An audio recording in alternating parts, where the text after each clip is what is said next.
selamat pagi. Wow, semuanya pagi-pagi, tidak nonton TV yang lain, tetapi sekarang semuanya siap-siap mau ibadah, mau menyembah Tuhan, memuji Tuhan, mendengarkan firman Tuhan bersama Lause dan juga Lause Maura. Hari ini Lause mau ngajak kita pergi ke sekolah minggu. Ayo, siap-siap ya, Lause. Hari ini pakai skuter pergi ke sekolah minggu. Ayo. Oke, mari kita sama-sama ke sekolah minggu.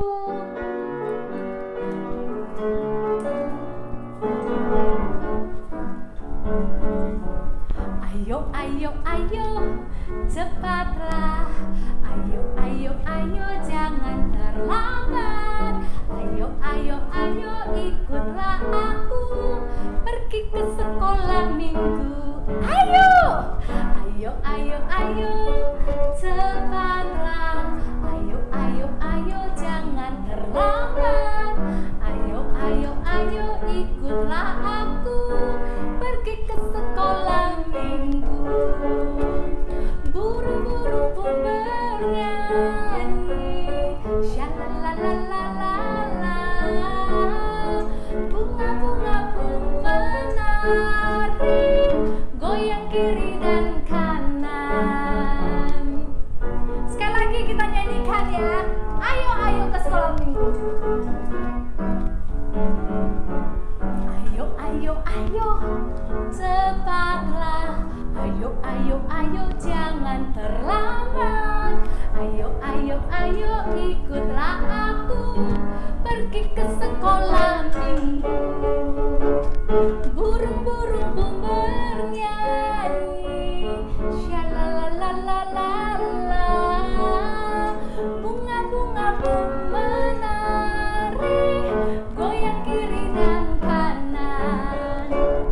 Burung-burung pun bernyanyi, shalalalalala.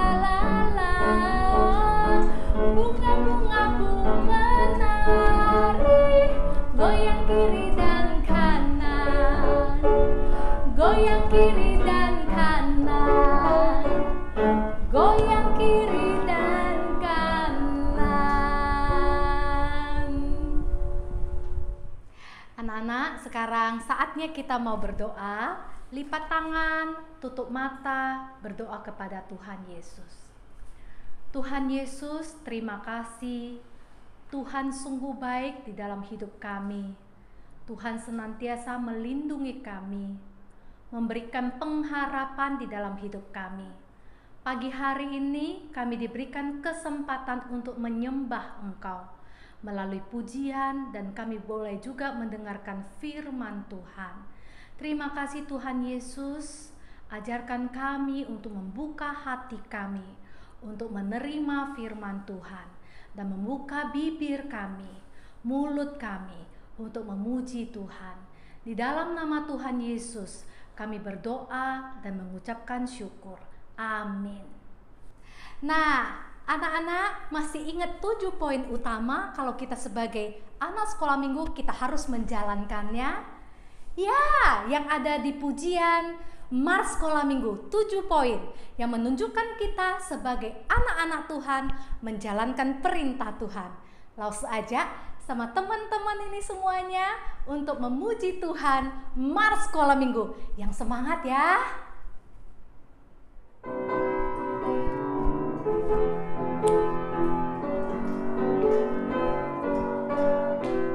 Sekolah minggu, rumah kanak-kanak semua. Bakti Allah, cinta bangsa, hidup penuh sukaria. Belajarlah kitab suci, cinta Tuhan gereja maju. Jalankanlah perintahnya, muliakan sepanjang hidup. Sekolah minggu,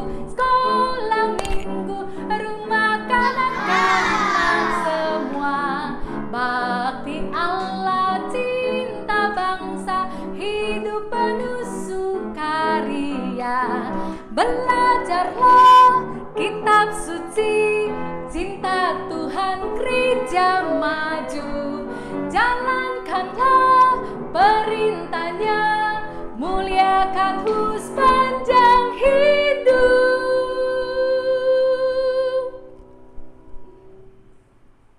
Halo anak-anak, Lause sekarang mau naik kapal bersama dengan Jacob. Anak-anak tahu nggak? Kapal ini ibaratnya seperti hidup kita.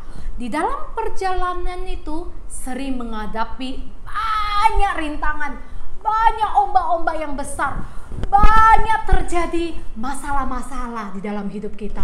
Tetapi Lause mau katakan bahwa bila ada Tuhan Yesus bersama kita dalam hidup kita, maka Tuhan yang akan menolong kita, memberi kekuatan kita, menjaga kita, melewati rintangan-rintangan hidup kita sampai kepada tujuan.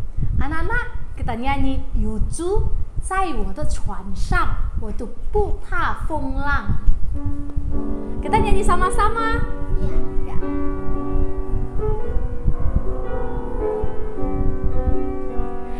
住在我船上，我就不怕风浪，不怕风浪，不怕风浪。又住在我船上，我就不怕风浪，直到安心回家。要回家，要回家。又住在我船上，我就不怕风浪，直到安心回家。Pegangan yang kuat ya, Jacob.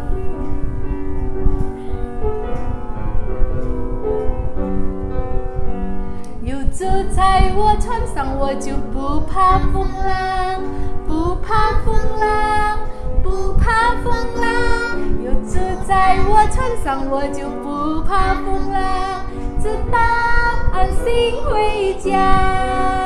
Pegang， 要回家，要回家。又住在我船上，我就不怕风浪，直到安心回家。要回家，要回家。又住在我船上，我就不怕风浪，直到安心回家。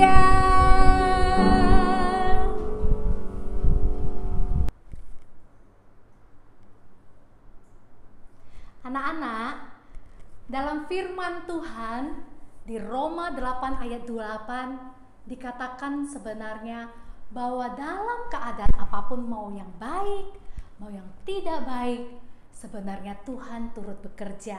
Kalau kita percaya kepada Tuhan, itu semuanya mendatangkan kebaikan untuk hidup kita. Dalam Roma 8 ayat 28 kita gampang menghafalnya karena ada lagunya. Nah, Roma 8 ayat 28 nanti anak-anak buka di rumah ya untuk membacanya. Lause dan kita semua akan belajar dalam bahasa Inggris.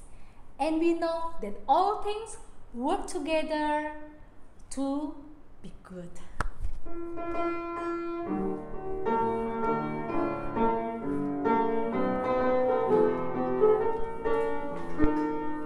And we know that all things work together for good. Yes, we know that all things work together for good. To them that love the Lord, to them that love the Lord, to them that love the Lord, and according to His purpose. And we know that all things work together for good. Yes, we know that all things work together for good. Romans 8 verse 28. And we know that all things work together for good. Yes, we know that all things work together for good.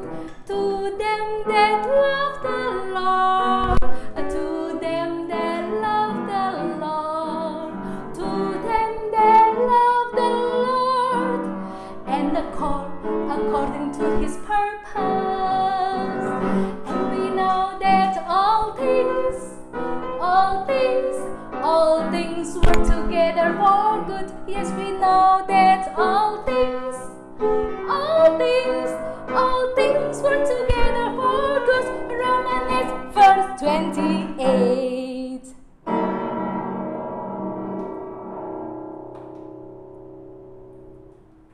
Anak-anak, kita tenangkan hati kita dengan pujian ini.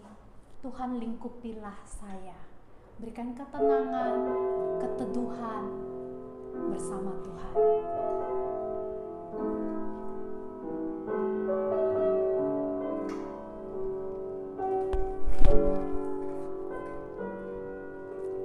Lingkupiku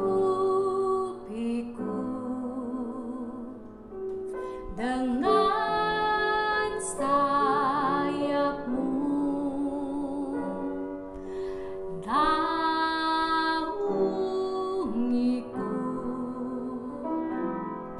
dengan kuasamu. Di badai-badai bergelora, ku akan terbang bersamamu. Bapa, kau Raja atas semesta, ku tenang sebab kau Allahku.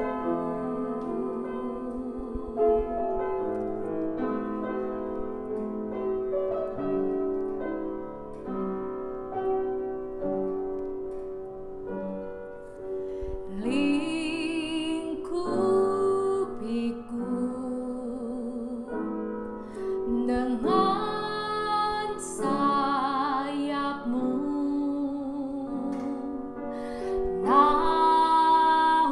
naungiku dengan kuasamu. Di saat badai bergelora, ku akan terbang bersamamu. Bapa, kau Raja atas semesta, ku tenang sebab kau Allahku. Ku tenang sebab kau Allahku.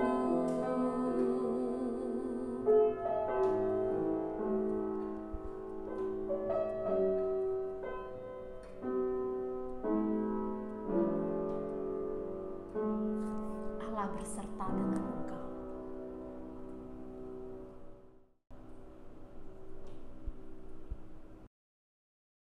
Hai anak-anak semuanya, selamat pagi. Senang sekali kita bisa ikut beribadah secara online hari ini pada tanggal 17 Mei tahun 2020. Karena kita mau beribadah kepada Tuhan, jadi apapun keadaan kita hari ini, mari kita fokuskan perhatian kita kepada Tuhan. Siapkan Alkitabmu dan duduklah dengan rapi. Nah, kita mulai dengan doa dulu ya. Lipat tangannya dan tutup matanya. Ikuti saja doanya Lause di dalam hatimu. Kita berdoa. Tuhan yang baik, kami bersyukur hari ini kami bisa belajar firman Tuhan. Apapun keadaan kami mau fokus beribadah kepadamu. Tuhan kuasai hati dan pikiran kami ya, saat kami belajar akan firman-Mu, dan kami bisa paham, dan terlebih kami bisa melakukannya di dalam hidup kami. Terima kasih ya Tuhan. Di dalam nama Yesus Kristus kami sudah berdoa. Amin. Anak-anak, berbicara tentang yang kuat, apa yang muncul di dalam pikiran kamu? Lause bisa mendapatkan data. Di dalam data itu dikatakan bahwa orang yang paling kuat di dunia adalah Eddie Hall. Dia bisa mengangkat 500 kilogram. Sungguh sangat luar biasa ya. Dan kemudian pemimpin negara yang paling kuat juga dicatat adalah pemimpin negara China. Ini dia. Namanya adalah Xi Jinping. Wah, luar biasa ya. Dan satu lagi, seorang, kalian tahu nggak namanya ini? Seperti ini. Dia itu namanya adalah Arbab Kiza Hayat. Menurut data informasi yang Lause dapat, dia bisa menarik satu traktor yang besar sekali. Wah, hebat ya. Nah, untuk anak-anak sekolah minggu sendiri bagaimana? Valentina, kamu bisa kuat ngangkatnya berapa? Dan kemudian Maggie, kamu bisa kuat angkatnya berapa? Nah, kalau Lause Maura, terakhir-terakhir ini hanya bisa angkat kurang lebih 1-2 kilo saja. Karena ada masalah di sikunya Lause. Nah, berbicara tentang tubuh yang kuat, Alkitab berbicara bukan hanya tentang tubuh yang kuat, tetapi adalah dalammu. Bagaimana Alkitab mengatakannya? Ini dia di dalam ayat hafalan kita. Bukalah Alkitabmu di dalam Efesus pasalnya yang ke-6, ayatnya yang ke-10. Bukalah Alkitabmu itu di dalam Perjanjian Baru. Efesus pasalnya yang ke-6, ayatnya yang ke-10. Lause akan tunggu. Ada di Perjanjian Baru. Lihatlah kitab Efesus. Lalu kemudian pasalnya angka yang besar. Cari angka 6. Dan ayat angka yang kecil. Carilah ayat 10. Sudah ketemu? Mari kita membacanya bersama-sama dari Alkitab kita lebih dahulu. Karena ini adalah firman Tuhan. Benar-benar firman Tuhan. Sungguh-sungguh. Alamat dan isinya. Bersama-sama ya.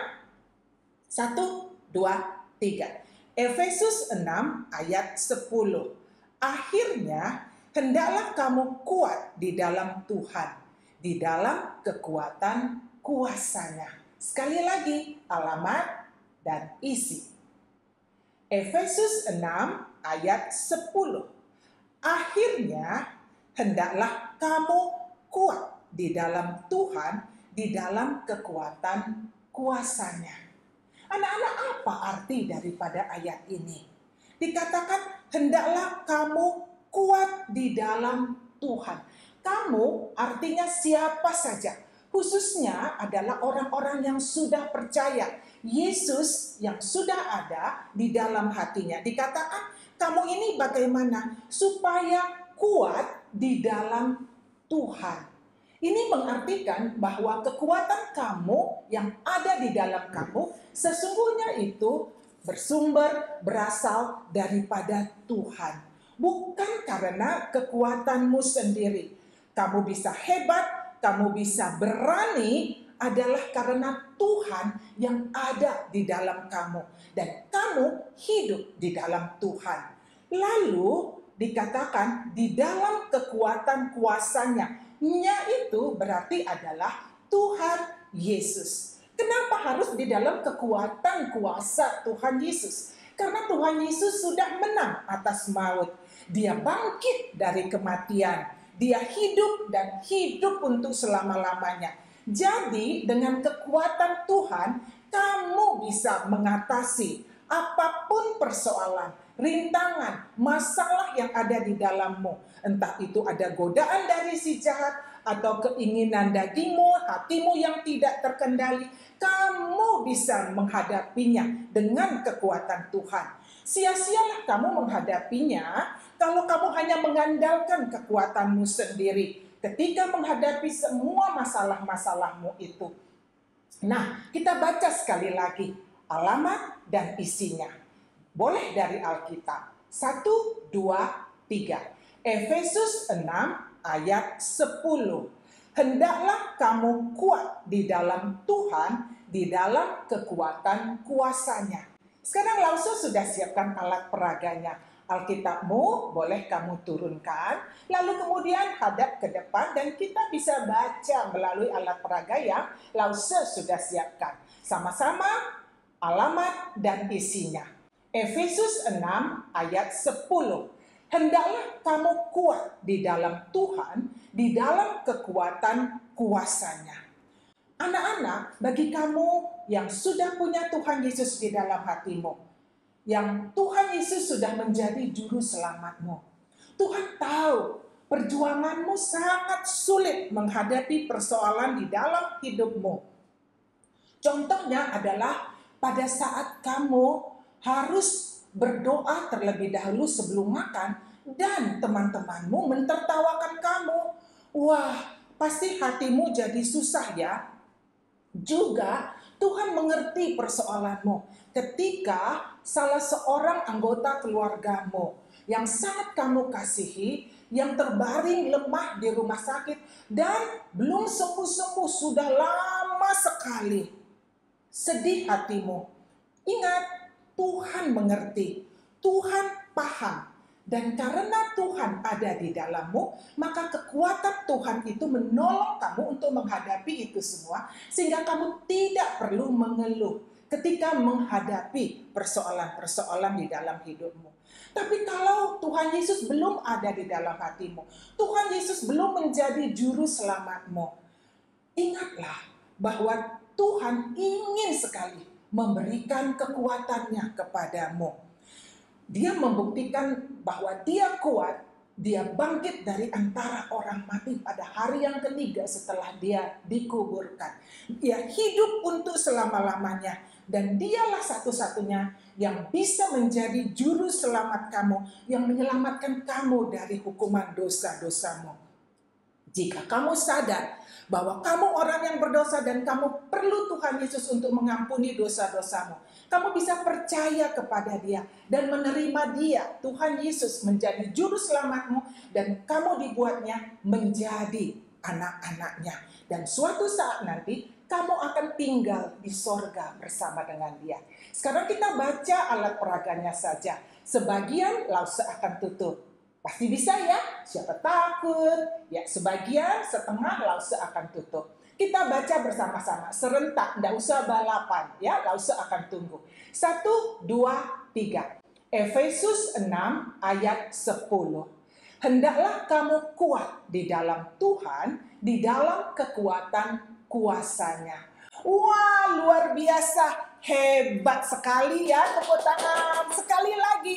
Sekarang lause tutup sebagian lagi, jadi semuanya sudah tertutup. Pasti bisa ya anak-anak yang kecil, anak-anak dari kelas Batita dan TK. Sama-sama pelan-pelan saja, tak apa-apa. Ke dan CC bisa bantu ya.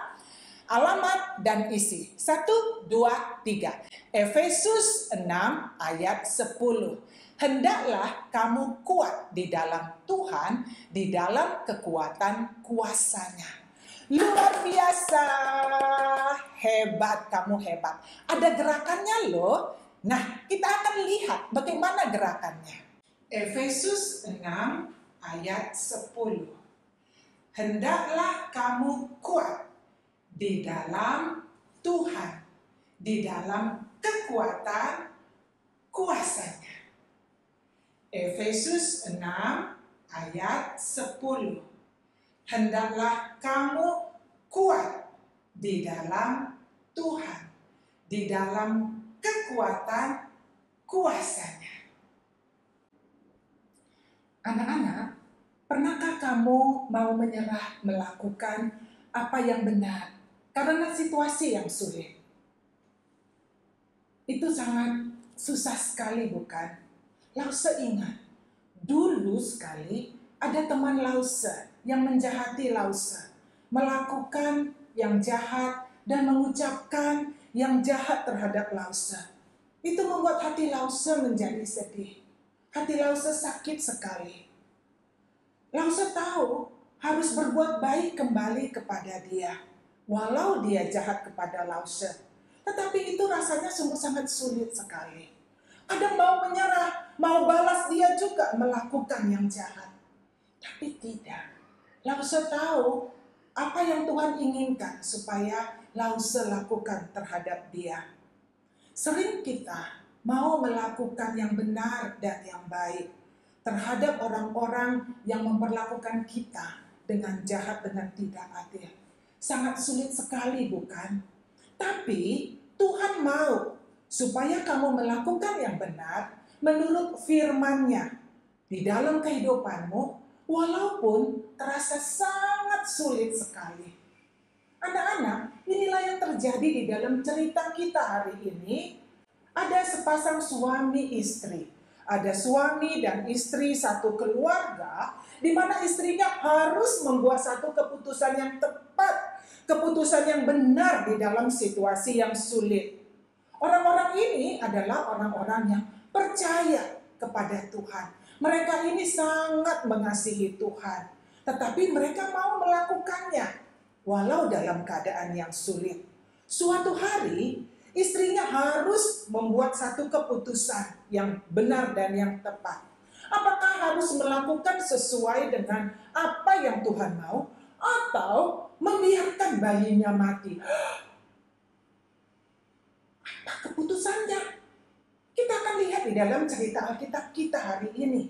Itu ada ditulis di dalam Perjanjian Lama. Kalau kamu mau lihat, itu ada di dalam Keluaran pasalnya yang pertama. Bagaimana kejadiannya, anak-anak? Begini, hari itu Raja Firaun yang baru, dia memerintah di Israel. Dan Raja Firaun ini adalah raja yang tidak mengenal Tuhan. Dan juga dia tidak mengenal Yusuf yang dulu membantu, menolong, mengartikan mimpi Raja Firaun yang sebelumnya. Dan dulu, karena apa yang sudah dilakukan oleh Yusuf, maka dia bisa membawa keluarganya semuanya datang ke Mesir. Pada saat itu adalah masa kelaparan. Dan mereka tinggal di Mesir, dan mereka ada di tanah Goshen. Di mana? Sebutkan, tanah Goshen. Sekali lagi, di mana? Tanah Goshen. Betul. Dan pada saat itu, hari berlanjut demi hari, minggu, bulan, dan tahun. Tidak disangka-sangka jumlah bangsa Israel itu semakin banyak, luar biasa sekali. Mereka bertambah banyak dengan sangat dahsyatnya, dan itu menjadi ancaman bagi Raja Firaun. Sekarang, apa yang ada di dalam pikiran Raja Firaun? Langsung bacakan ya di sini. Berkatalah raja itu, maksudnya Raja Firaun, kepada rakyatnya, bangsa Israel itu sangat banyak dan lebih besar jumlahnya daripada kita. Marilah kita bertindak dengan bijaksana terhadap mereka, supaya mereka jangan bertambah banyak lagi. Dan jika terjadi peperangan, mereka jangan bersekutu nanti dengan musuh kita dan memerangi kita, lalu pergi dari negeri ini. Wah, sekarang Raja Firaun dengan beberapa teman-temannya, pegawai-pegawainya, mereka membuat satu kerja paksa yang hebat sekali kepada bangsa Israel. Bangsa Israel dikatakan mereka mengerjakan tanah liat dan batu bata, dan juga pekerjaan-pekerjaan yang sangat kejam dipaksakan kepada mereka. Dan tidak dikasih upah, tidak dikasih bayaran. Mereka harus dipaksa mengerjakan apa yang diperintahkan oleh Raja Firaun. Mereka ditindas. Tapi semakin ditindas, mereka semakin banyak jumlahnya. Hebat sekali. Sehingga ketika melihat mereka jumlahnya begitu sangat banyak, orang-orang Mesir termasuk Raja Firaun, mereka menjadi takut kepada bangsa Israel. Akhirnya Raja Firaun dengan pegawai-pegawainya membuat satu strategi. Dia memerintahkan supaya jika ada bayi laki-laki bangsa Israel yang lahir, maka bayi itu seketika itu juga dibuang, dicampakkan ke sungai Nil. Matilah mereka. Bagaimana itu?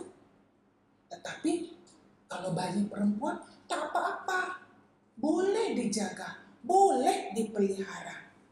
Rencana Raja Firaun ini adalah rencana yang jahat terhadap bangsa Israel.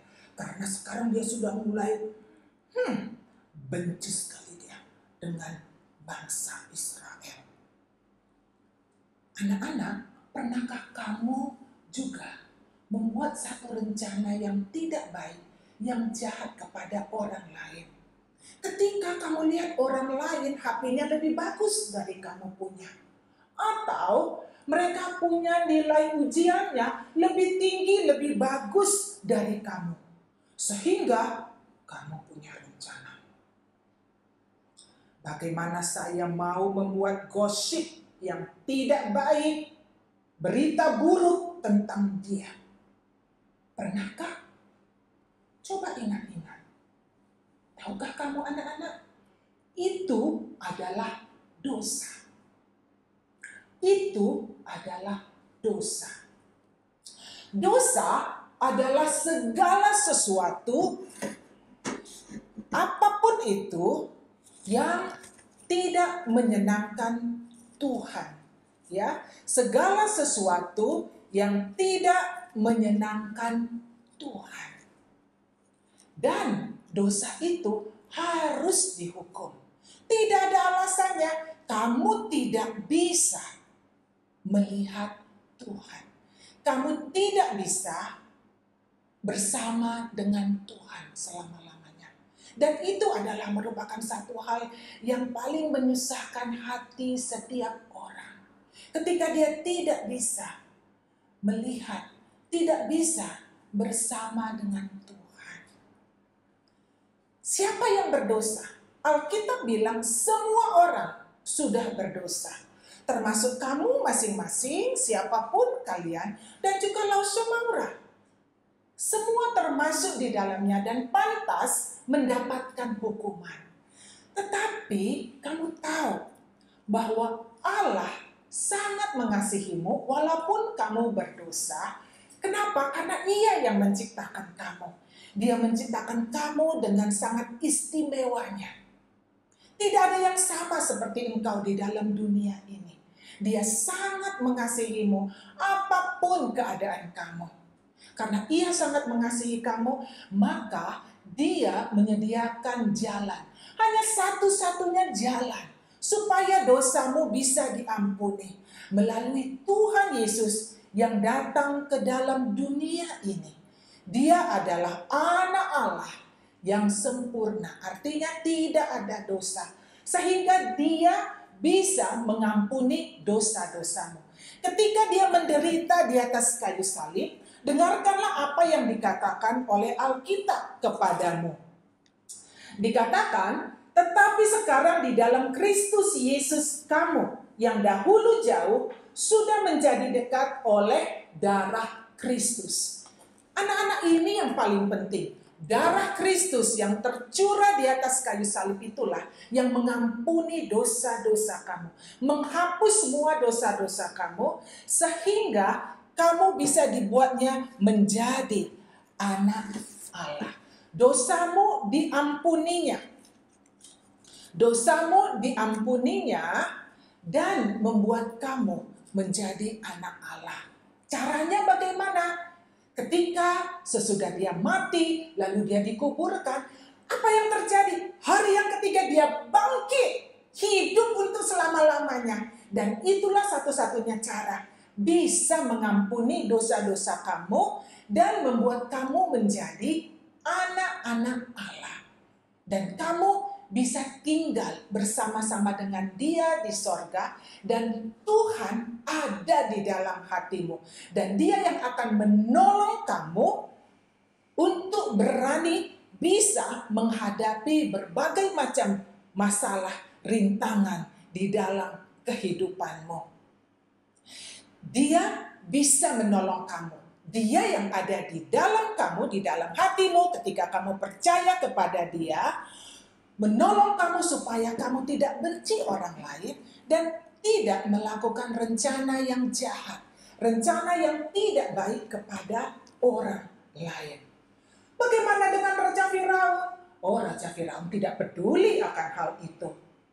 Rencana jahatnya tetap berlaku Semua bayi laki-laki Israel yang baru lahir ketika dia tahu atau pegawai-pegawainya tahu, segera diambil dengan pasar dan kemudian dibuang, dilempar ke sungai Nil. Akhirnya baby boy itu kemudian meninggal dunia. Nah, di tengah-tengah situasi yang sedemikianlah, Alkitab mencatat ada satu keluarga, pasangan suami istri, bernama Amram suaminya dan istrinya Yokebed. Siapa namanya? Coba kita sebutkan sama-sama. Anak-anak sekolah dulu yang kelas kecil bisa ya mengucapkannya ya. Amram, sama-sama. Amram suaminya. Lalu istrinya siapa? Yokebed. Siapa? Yokebed. Betul. Mereka berdua ini adalah orang yang mencintai Tuhan. Dan pada saat situasi yang sulit yang menggentarkan itu, babynya lahir. Kamu bisa tebak, dia baby boy atau baby girl, bayi laki-laki atau bayi perempuan? Baby boy. Wah, bayi laki-laki. Apa yang dia lakukan kemudian? Sang istri, si Yokebed ini, kemudian dengan beraninya, apa yang dia buat? Dia menyembunyikan babynya itu diam-diam di dalam rumah selama 3 bulan. Berapa lama? 3 bulan. Tidak ada yang tahu. Orang-orang di sekelilingnya, tetangga di kiri dan di kanannya juga, tidak ada yang tahu. Kenapa dia begitu sangat berani, anak-anak? Karena dia percaya kepada Tuhan yang besar, Tuhan yang kuat dari semua persoalan-persoalan yang dia hadapi. Dia tahu bahwa Tuhan beserta dengan dia, sehingga dia berani melakukan itu. Dia berani untuk Tuhan. Anak-anak, kalau Tuhan Yesus sudah menjadi juru selamat kamu, kamu pun bisa berani untuk kemuliaan Tuhan. Kamu berani bukan untuk diri kamu sendiri, tetapi kamu berani untuk kemuliaan Tuhan. Bahkan ketika kamu menghadapi, di hadapanmu ada hal-hal yang uncertain, yang tidak pasti, dan juga yang membuat kamu takut, khawatir, luar biasa. Berani berarti kamu berdiri teguh terhadap apa yang Tuhan sudah katakan kepadamu. Yuk kita ucapkan bersama-sama. Berani berarti kamu berdiri teguh terhadap apa yang Tuhan sudah katakan kepadamu. Jadi beranilah. Di dalam PowerPoint statement kita mengatakan, beranilah. Tuhan menolongmu mengatasi rintangan di dalam hidupmu. Rintangan berarti adalah masalah-masalah yang kamu hadapi di dalam hidupmu sehari-hari.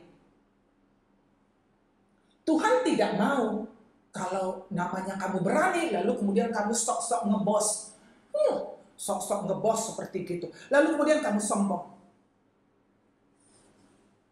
Gitu. Kamu berani. Ketika kamu berdiri teguh demi kebenaran. Bukan begitu yang Tuhan mau. Beranilah dengan cara yang baik dan benar. Dengan lemah lembut untuk kemuliaan Tuhan. Karena dengan begitu, ketika kamu berani untuk kemuliaan Tuhan, maka orang-orang lain akan melihat Tuhan ada di dalam kamu. Tuhan ada di dalam hidupmu. Contohnya, ketika orang-orang lain making fun, mentertawakan kamu, ketika kamu lebih memilih membaca Alkitab daripada ikut gosip-gosip, cerita-cerita yang tidak benar, cerita-cerita yang buruk tentang orang lain yang tidak penting. Atau kamu tidak ikut melihat video-video yang jorok. Kamu tidak ikut dengan kata-kata makian-makian yang kotor, yang tidak baik. Walaupun kamu harus dikucilkan. Pasti teman-temanmu pikir, bodoh sekali si Johan itu. Oh, bodoh sekali si Cheryl itu. Bodoh sekali si Gaby. Seperti gitu. Dia nggak mau ikut, kan lagi ngetren. Lalu mereka mentertawakan kamu. Gitu. Ingatlah, Tuhan yang ada di dalam kamu lebih besar, lebih kuat dari apapun yang ada di dalam dunia ini. Tuhan lebih besar dan lebih kuat dari semua persoalan yang kamu hadapi. Jadi, beranilah. Ingat PowerPoint statement kita? Beranilah.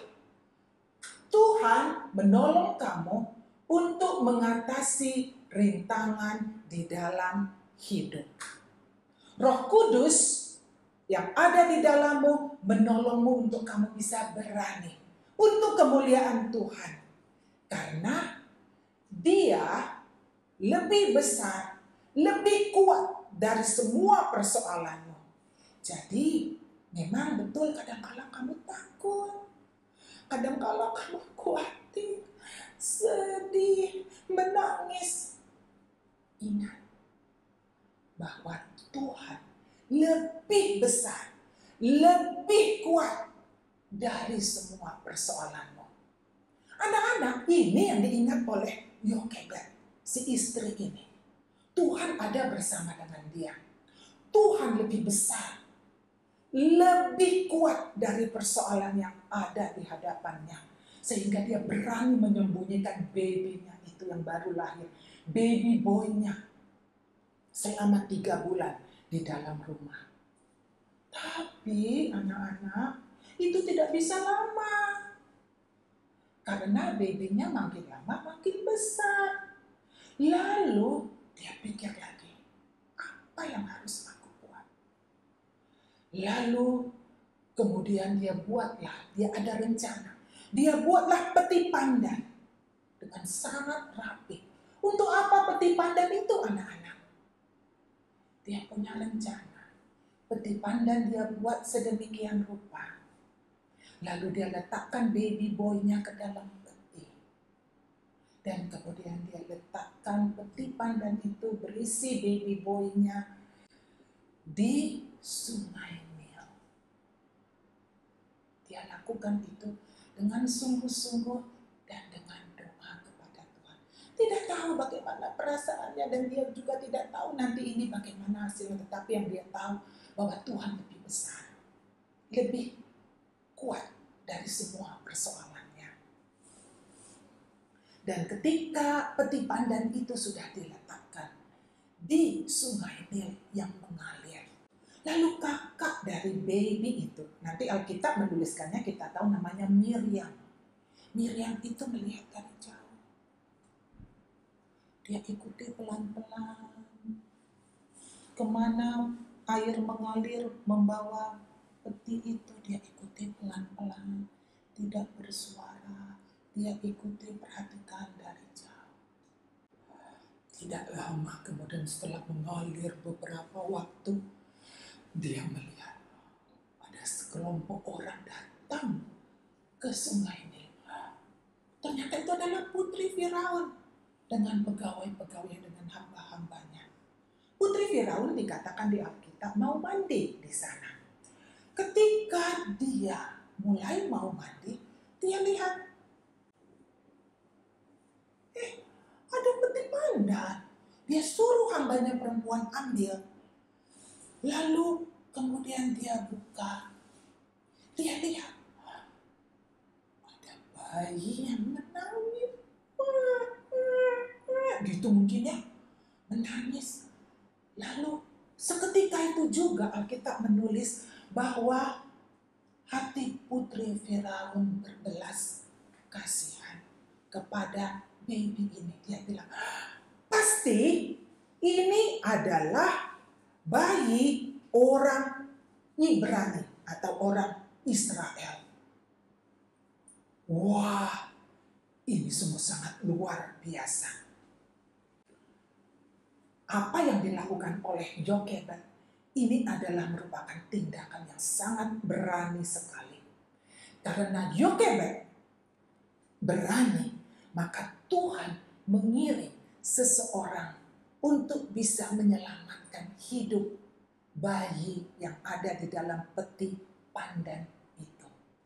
Anak-anak, jadi beranilah.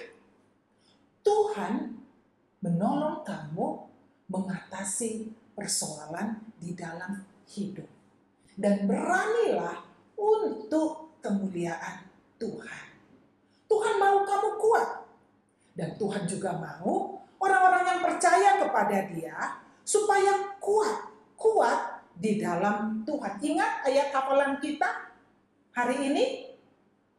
Efesus 6 ayat 10.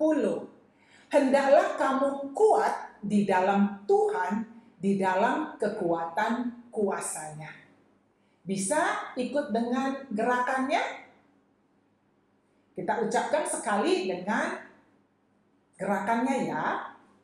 Efesus 6 ayat 10.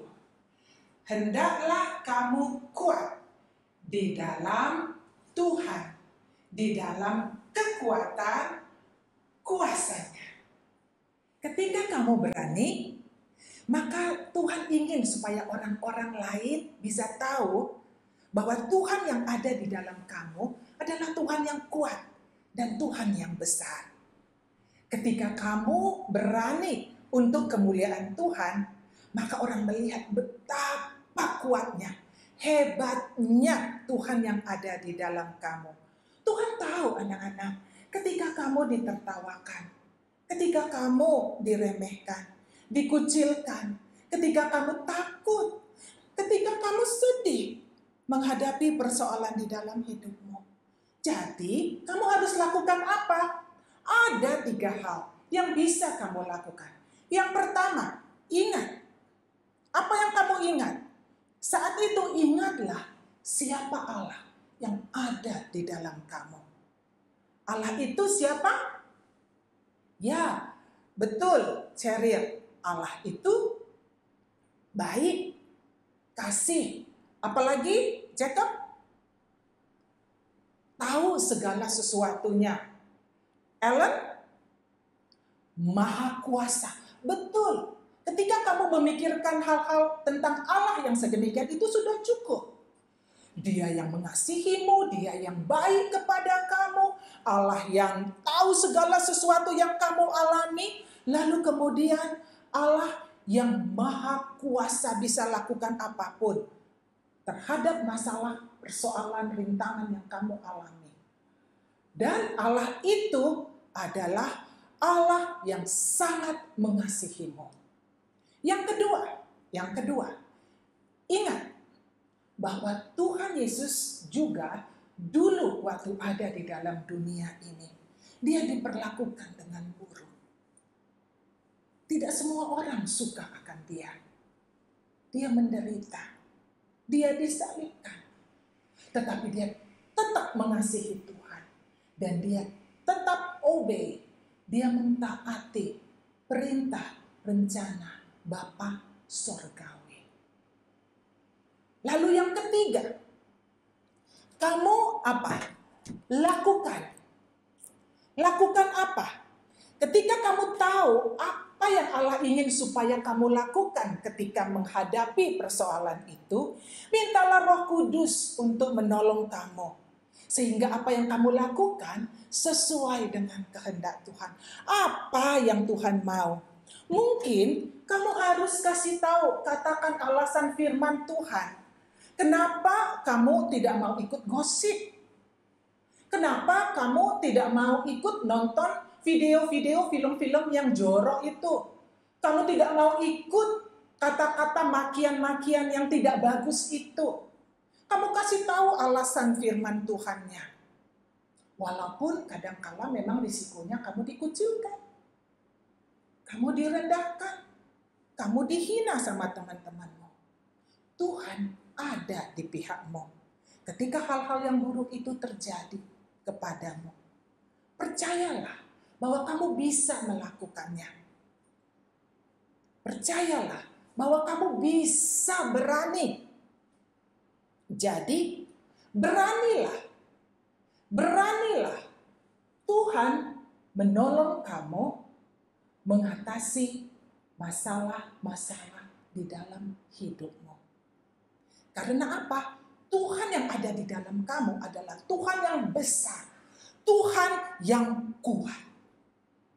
Anak-anak, Yokebed mengikuti rencana Tuhan. Dia percaya bahwa rencana Tuhan adalah rencana yang baik di dalam kehidupannya untuk memelihara baby boy-nya, bayi laki-lakinya. Sehingga dia mau melakukan itu, walaupun memang hatinya susah. Dan di dalam rencana Tuhan juga, putri Firaun melihat peti itu, mengambilnya dan melihat ada baby boy yang ada di sana dan mengambilnya. Lalu seketika itu juga kakak daripada bayi itu melihat. Lalu dia cepat-cepat datang. Dia bilang seperti ini, Tuan Putri, maukah kupanggil seorang inang penyusu supaya dia bisa menyusui baby ini untukmu? Kamu tahu apa jawaban Putri Firaun? Putri Firaun bilang, baiklah. Lalu pergilah gadis itu memanggil ibu bayi itu, yaitu Yokebed. Kamu tahu sekarang bagaimana perasaan kakak bayi laki-laki itu. Bagaimana perasaan ibu daripada bayi laki-laki, yaitu Yokebed. Yokebed pun kemudian bergegas, cepat-cepat dia datang. Lalu kemudian bertemu dengan Tuan Putri. Lalu Tuan Putri bilang apa? Ini langsung baca di Alkitab. Ini sangat penting sekali. Berkatalah Putri Firaun itu kepada ibu itu, bawalah bayi ini dan susukanlah dia bagiku.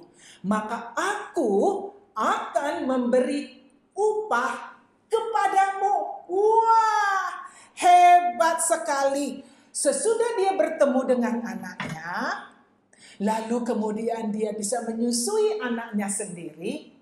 Dan tambahan lagi, dia mendapat upah. Wah, hebatnya. Dia memelihara babynya, dia menyusuinya, lalu dapat upah. Di mana bisa dapat begitu kalau bukan Tuhan yang merencanakannya, kalau bukan Tuhan yang melakukannya? Luar biasa, anak-anak. Lalu bayi itu dibawa pulang oleh Yokebed. Mereka bersuka cita sekali. Mereka tinggal di rumah beberapa waktu, disusuinya bayi itu, dipeliharanya dengan sangat baik. Dan ketika besar, sudah bisa berjalan, bayi itu kemudian dibawanya kepada Putri Firaun yang mengangkatnya menjadi anaknya dan menamainya Musa. Siapa namanya? Musa. Sekali lagi, siapa namanya? Musa. Betul. Alkitab menuliskannya, artinya karena aku telah menariknya dari air. Anak-anak, semua peristiwa ini terjadi karena keberanian seorang yang bernama Yokebed. Hebat sekali. Anak-anak, jika Tuhan Yesus ada di dalam kamu, jika Tuhan Yesus yang sudah menjadi juru selamatmu, Allah ingin supaya kamu berani. Berani untuk kemuliaan Tuhan. Berani karena ada kekuatan Tuhan di dalam kamu. Dan kamu hidup di dalam Tuhan, itu artinya. Beranilah. Tuhan menolongku mengatasi rintangan di dalam hidup. Walaupun sulit. Ya, walaupun sulit. Caranya 3. Singkat, ingat. Ingat apa? Ingat siapa Allah yang ada di dalam kamu, yang kamu percayai. Dia yang baik, dia yang mengasihi, tahu segala sesuatunya, dan dia yang maha kuasa. Ingat yang kedua, bahwa Tuhan Yesus juga dulu ketika ada di dalam dunia ini pernah mengalami hal yang sama. Dia diperlakukan dengan tidak baik, tetapi dia tetap mengasihi dan mentaati Bapa Sorgawi. Yang ketiga, lakukan apa yang Tuhan mau, supaya kamu lakukan dengan berani untuk kemuliaannya, dengan baik dan dengan lemah lembut. Akhirnya orang sekitarmu melihat bahwa Tuhan yang besar dan kuat ada di dalam kamu. Ayat hafalan kita Efesus 6 ayat 10. Pakai gerakan ya.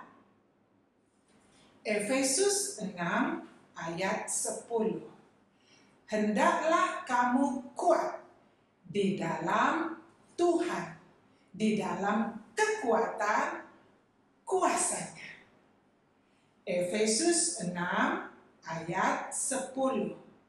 Hendaklah kamu kuat di dalam Tuhan, di dalam kekuatan kuasanya. Anak-anak, kalau Tuhan Yesus belum menjadi juru selamat kamu, Tuhan Yesus belum ada di dalam hatimu, langkah yang pertama untuk kamu bisa berani adalah kamu harus menjadi anak Allah terlebih dahulu dengan percaya kepada Tuhan Yesus sebagai satu-satunya Tuhan dan juru selamat di dalam hidupmu.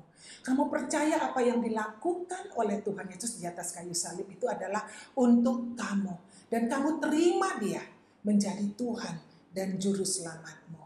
Ketika kamu terima dia menjadi Tuhan dan juru selamatmu, maka dia akan mengubahkan kamu dari dalam dan menjadikan kamu menjadi anak-anaknya. Kamu bisa lakukan ini. Kamu bisa katakan di dalam doamu. Tuhan ingin supaya kamu bisa mampu mengatasi rintangan hidup yang kamu alami. Dengan kekuatan kamu sendiri tidak bisa.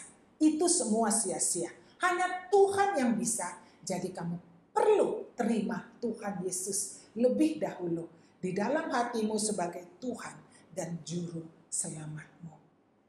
Anak-anak, langsung mau menutup firman Tuhan ini dengan satu lagu. Lingkupiku. Karena ketika menghadapi berbagai macam rintangan, masalah-masalah di dalam kehidupanmu, kita membutuhkan Tuhan. Dan ada Tuhan yang akan menolong mengatasi semuanya itu. Nyanyikan dengan sungguh-sungguh. Tadi kita udah nyanyikan di dalam pembukaan dengan Lauselina. Sekarang kamu nyanyikan dengan sungguh-sungguh, letakkan tangan di dadamu.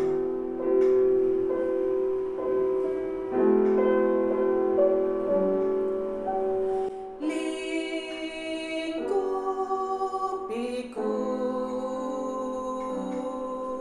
dengan sayapmu, naungiku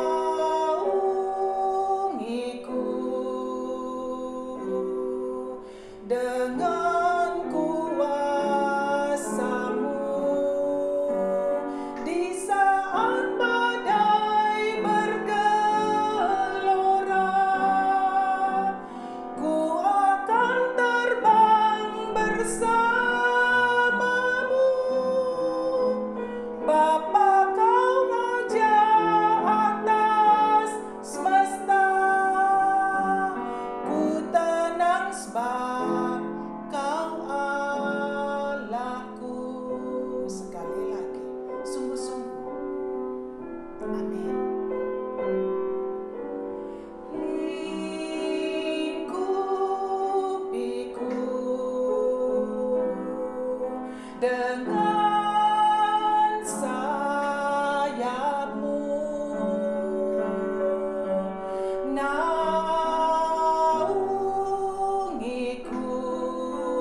Anak-anak, lipat tanganmu.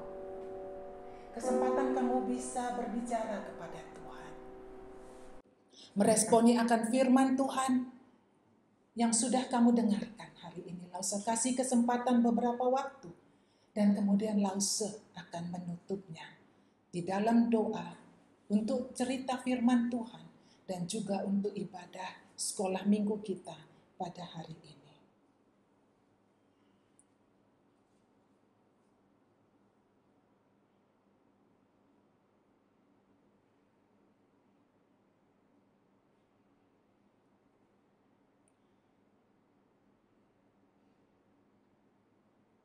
Tuhan, terima kasih untuk firman-Mu pada hari ini. Tolonglah kami Tuhan untuk bisa berani untuk kemuliaan Tuhan. Kami berani karena Tuhan ada di dalam kami, di dalam hidup kami. Sehingga kami bisa mengatasi rintangan hidup di dalam kami ketika mengikut Tuhan. Kekuatan-Mu Tuhan yang menjadi andalan kami. Dan kami mau memberikan kemuliaan hanya untuk Tuhan saja melalui hidup kami. Berkati Tuhan anak-anak sekolah minggu kami dimanapun mereka berada.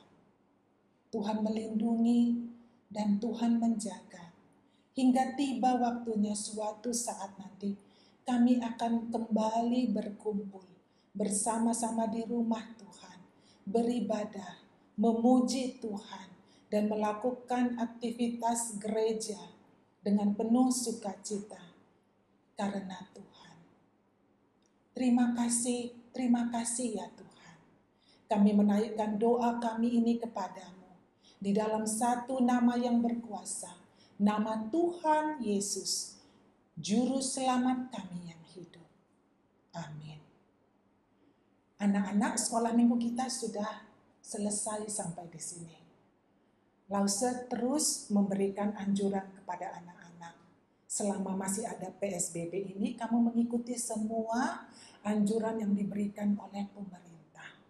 Walaupun kadang-kala Lause tahu ada perasaan bosan dan kemudian ada perasaan gundah gulana. Tetapi tidak mengapa. Kamu bisa melakukan aktivitas yang positif di rumah bersama dengan keluarga kamu. Dan kita semua kelak suatu saat bisa kembali bersama-sama beribadah di gereja. Jadi, ibadah kita sampai di sini. Tuhan Yesus memberkati. Dah.